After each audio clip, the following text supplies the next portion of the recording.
আপনার ফোনে play store application কিভাবে আপডেট করবেন।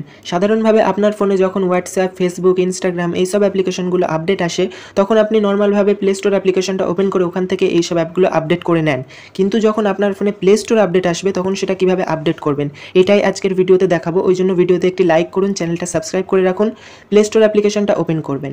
প্লে স্টোর আপডেট করার জন্য প্লে স্টোর অ্যাপ্লিকেশনটা ওপেন করবেন, উপরে প্রোফাইল লোগোতে ক্লিক করবেন। ক্লিক করার পরে এখানে নিচেই সেটিংস অপশন, এখানে ক্লিক করবেন। করার পরে এখানে নিচেই দেখবেন অ্যাবাউট নামে যে অপশানটি, এখানে ক্লিক করবেন। করার পরে এখানে দেখবেন প্লে স্টোর ভার্সন, এই যে অপশানটি আছে এখানে 7 বার ক্লিক করবেন।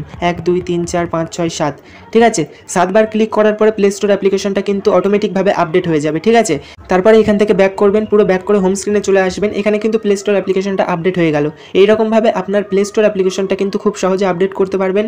হোয়াটসঅ্যাপ, ফেসবুক এই অ্যাপ্লিকেশনগুলো তো আপনি প্লে স্টোরে গিয়ে আপডেট করেন, কিন্তু প্লে স্টোর অ্যাপ্লিকেশনটাও কিন্তু এইরকমভাবে আপনারা আপডেট করে নিতে পারবেন। আজকের এই ভিডিওটা ভালো লাগলে ভিডিওতে একটি লাইক করুন, চ্যানেলটা সাবস্ক্রাইব করে রাখুন।